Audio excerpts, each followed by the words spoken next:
Hello everybody, Nerd in Texoma with another video. Woohoo!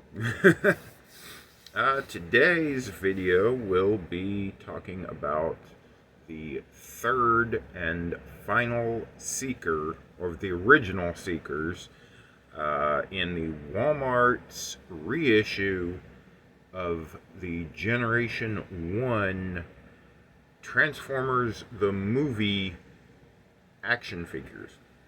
Or, since it's G1, it's an in-action figure, because most G1 figures, G1 means Generation 1, which is the original Transformers that came out in 1984.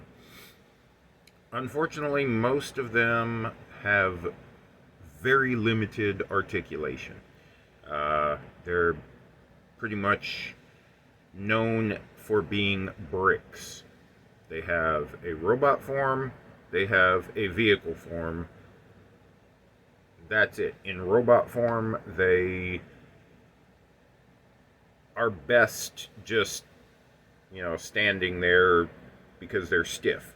Back in the 70s, when these figures were actually designed over in Japan, they were groundbreaking, because, wow, you have a plane that turns into a robot, you have a car that turns into a robot, stuff like that, semi-trailer that turns into a robot. And that was groundbreaking, but back then they didn't have the level of technology that we do now to have more articulated action figures, with wrist swivel and independent fingers, ankle rockers, knee joints, all of these different ways that you can move a figure around and pose it in different action, poses and stuff like that. The little, I don't know what the name for it is, if there is a name, the superhero landing, with he's basically on one knee and one leg's kind of bent up, and he's like punching the ground kind of thing. Now you can do that with just about any action figure out there. Back in the 70s, they weren't designed that way, and then obviously Transformers was brought over in the 80s by Hasbro from those old 70s Diaclone and Microchange and Microman figures from Japan. This one is one of what are known as the original Seekers. There's actually 6 main Decepticon jets that are known as Seekers. The remaining 3 have different wings, different weaponry, and they leave the nose cone of the jet pointed up, so they're called cone heads. It's basically the same body as the original Seekers. Again, just different jet wings, different accessories, same body. You can make the original 3 into cone heads if you want on your figures, very simply. But today, we have Skywarp. Now, he's a black and purple Decepticon jet, as you can see, with some gray highlights there. On these Walmart reissues, kind of difficult to see, but they've actually got the painted face, painted eyes, which is pretty darn cool.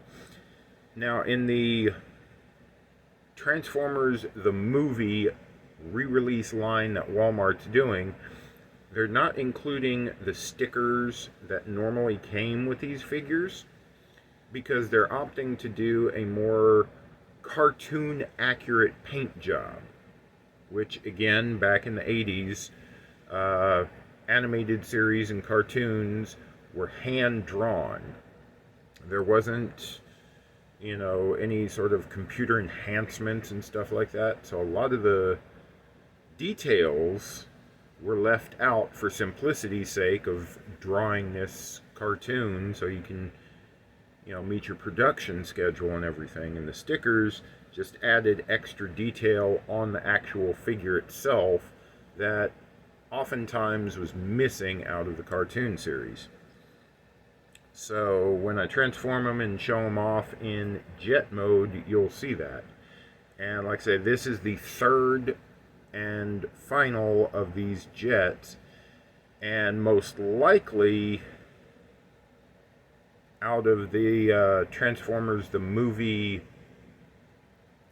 subline of G1 re-releases that Walmart's doing, because I have seen next year, for the 40th anniversary of Transformers, they're doing yet another wave of G1 re-releases, but they're starting with figures that they have already done as a G1 re-release within the past 5 years.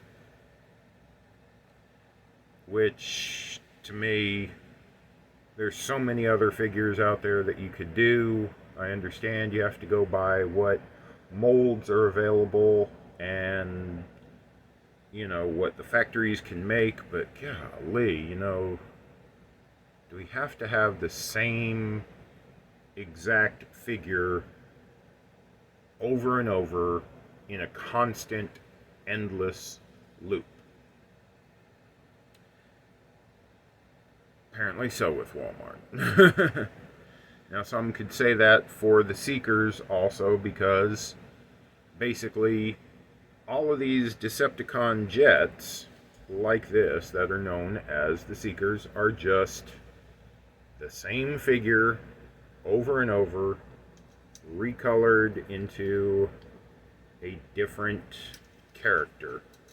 Trying to balance these two guys here so I can get Starscream up in the picture. And the Starscream is obviously the most famous of them all, because he was the one who was always trying to take over leadership of the Decepticons from Megatron up there.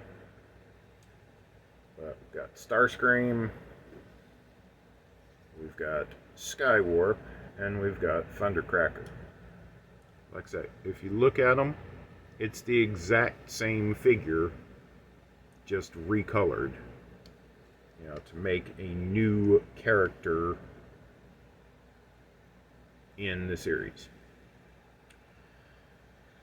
So, yeah, I guess I don't have much room to complain about Walmart just reissuing figures that they just had reissued. You know, at least with the line of the Transformers the movie recolors, repaints, you know, they changed it to be, again, more of a cartoon accurate deco job on it, as opposed to the reissue that Walmart did, again, about, I think this was about 6 to 8 years ago, that they only ever got around to reissuing Starscream, you know, in the original, what the original toy actually came with, you know, the stickers and all that, and accessories, you know, and paint jobs slightly different. Trying to get both of those in there. For some reason, in this line, they chose not to reissue either Skywarp or Thundercracker. Not sure why. It would have been just a simple job like they did in the movie line here,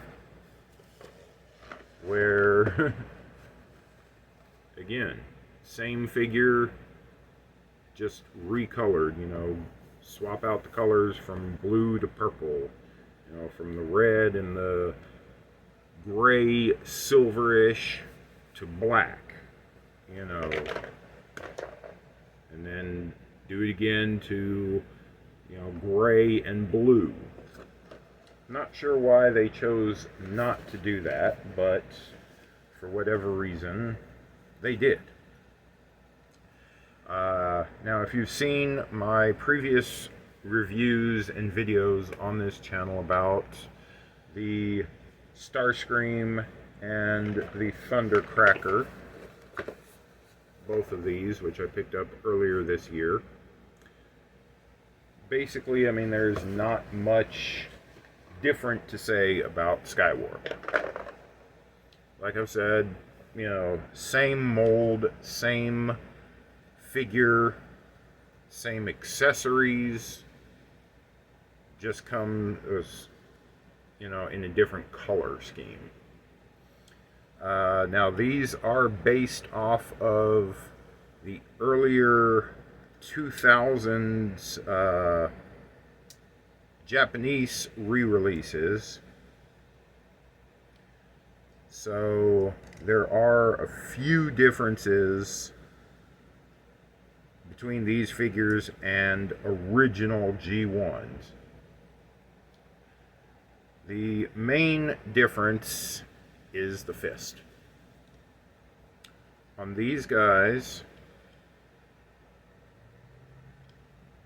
you can see there's that little notch there on the bottom, and there's a hole on the top of the fist. Sorry, I'm going to take that missile out because the launcher appears to like trying to shoot it out right now, and I don't want to get it lost.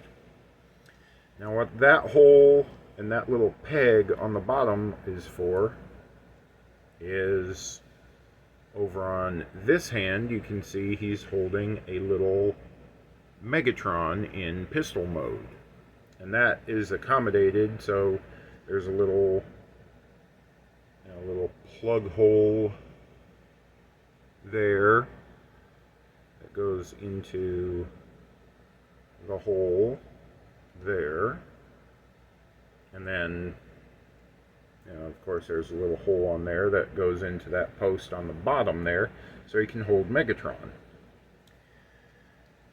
Thing is, in the original Transformers series back in the 80s, generally speaking, the only character out of the Seekers that would hold and fire Megatron in his pistol mode was Starscream, the one who's always trying to take over leadership from good old Megatron right there. Now these reissues that Walmart has done, like I said, they're basically just a straight up repaint of that Starscream. So while they were molding it in, you know, either blue or black for Skywarp or Thundercracker, they just reran the whole entire mold, including the Megatron. So all three of these Walmart reissues include Megatron when only one Seeker actually held Megatron. It's cool. I just wish they could have, I don't know, maybe done something with the Megatron paint job, because it's exactly the same across all three of these figures. I mean, same gray, same little Decepticon logo in the same spot on all three. If they could have, you know, given us maybe like a little nod. I know this character wasn't in the Transformers movie, but it would just be kind of like a little interesting nod to the fans. The Golden Lagoon Megatron, where you just paint the body of the gun gold. That would be cool, just to differentiate between three different Megatrons that come with the Seekers. For some reason, on these two,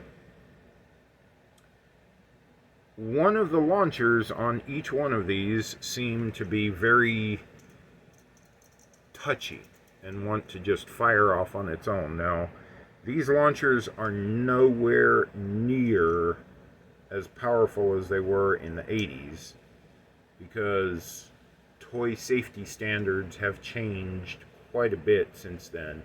These suckers would fire everywhere. As you can see, it still shoots out, and it is somewhere like where I'm sitting, so I can find that easily. Thankfully it didn't go everywhere, but I can find that in a moment.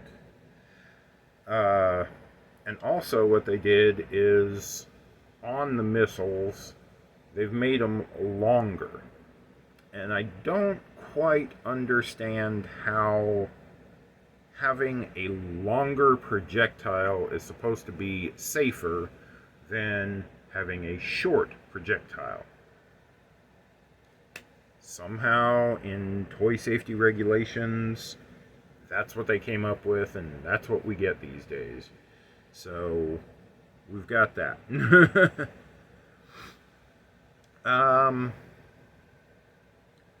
Let's see, what else is there to say about this? Oh yeah, what I was talking about earlier about the original Seeker jets, and basically what they did for the cone heads, the additional 3 is, you see the nose cone of the jet mode just hanging off of the back here.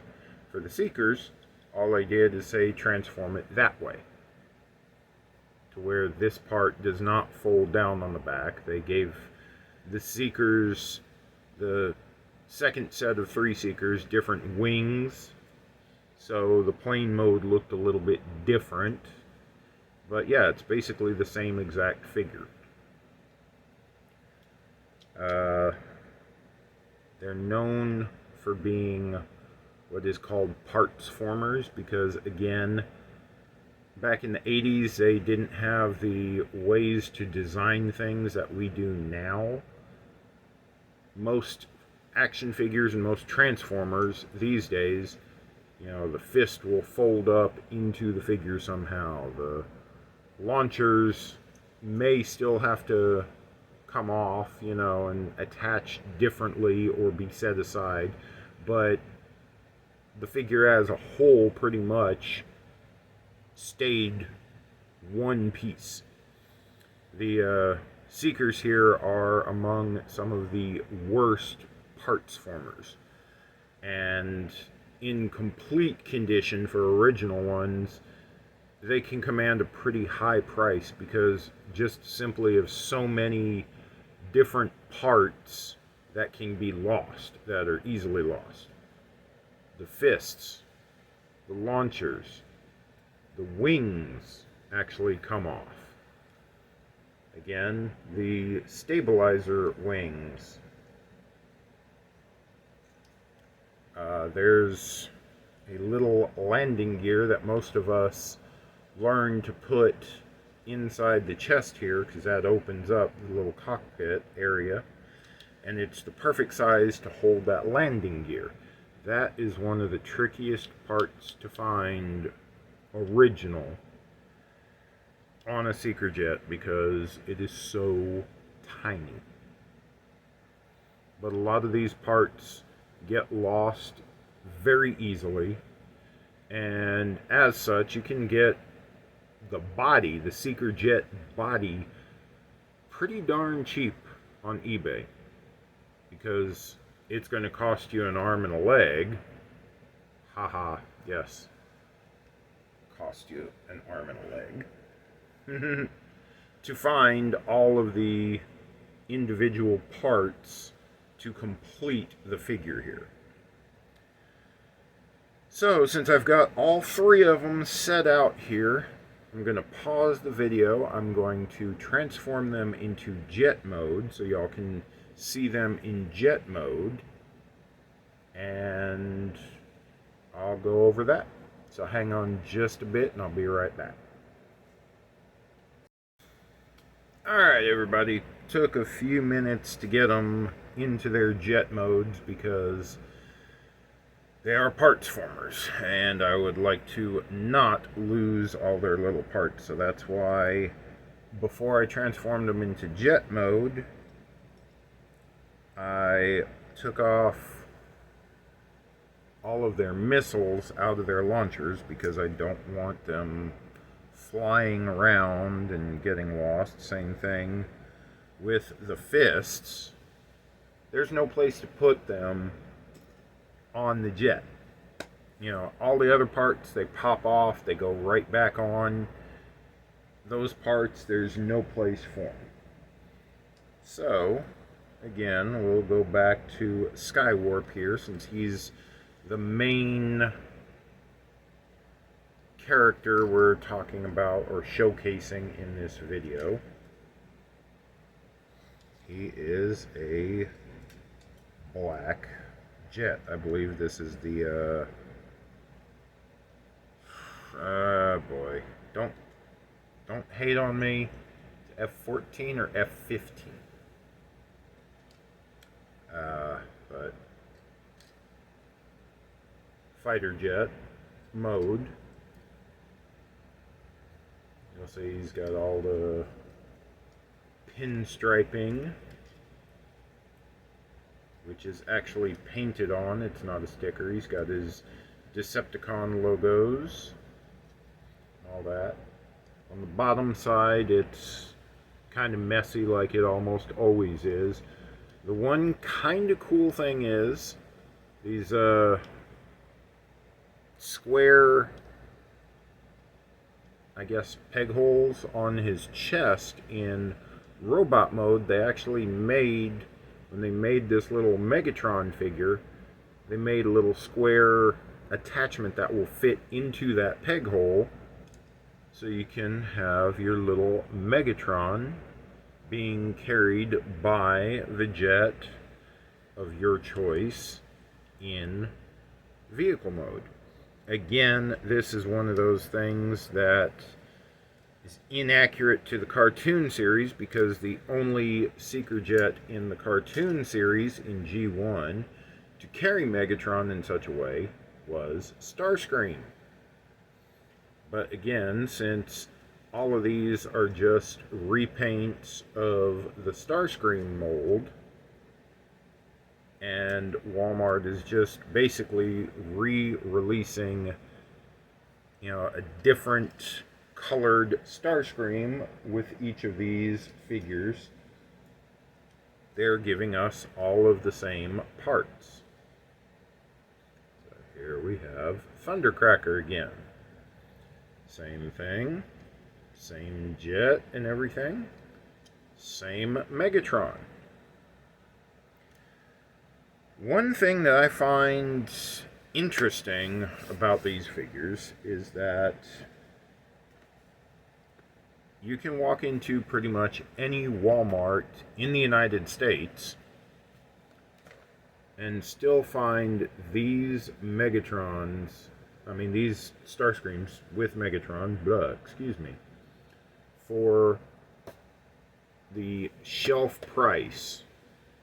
And that is generally about $35. Now, some stores have them on clearance for like $25. I've seen some stores have them on clearance for like $17. This figure came out earlier this year. In fact, I got it around my birthday, which is in February. These are still very easy to find. Then, a few months later, Thundercracker was released. But, at least in my area, none of the Walmarts ever got Thundercracker in stock in the store. I had to order this online because even Walmart's website was out of stock on them. So, in late June, I believe, the pre-orders came live on Walmart.com for Skywarp. and that's how I got Skywarp, because I did a pre-order for it on Walmart.com. Now, I believe these also came out on Hasbro Pulse for pre-orders. I'm not sure outside of that where they might be available for viewers that are outside of the United States and Canada. I have seen some people saying that these are hitting shelves in Canada. Not sure if they're hitting any shelves in the United States. But if you're interested in these, I recommend trying to grab one online if you can. Don't wait to try and find it in the store. I don't understand Walmart's distribution, how they do things, stuff like that. It's anybody's guess. Now, out of these, of course, Skywarp, Thundercracker, and Starscream. As a kid, I always wanted Starscream. Never had a Starscream as a child. If I remember correctly, the only one of the jets that I had growing up was Thundercracker. I like the color scheme of Thundercracker because I like blue. It's one of my favorite colors. Now, the original toy Thundercracker was kind of a darker blue with some metallic flecks in it.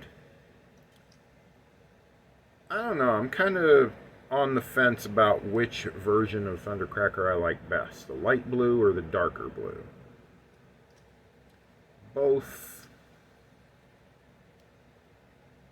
hit differently. You know, one again is more cartoon accurate, one is more toy accurate. On Skywarp, I mean, you can't really change black. Again, I think he's pretty darn cool looking, being this sleek black jet like that. Now again, if you're a collector from long ago or modern collector, you know, Skywarp, yes, you could probably fill out a Seeker collection with this Skywarp and an original Skywarp, and there would be the differences mostly in the stickers. Definitely though, if you have an original Thundercracker and this one, you could set them side by side, because the Seeker Jet figure animation style was reused and recolored, and they made generic unnamed Seekers in various different crazy colors in the original TV series. So I mean, you could definitely use whichever one you choose as your Thundercracker and then your generic Seeker over here on the same shelf. Kind of the same with Starscream, because again, you'll see he's a darker gray here, which more mimics his G1 coloration, and he's a lighter gray on the Walmart re-release.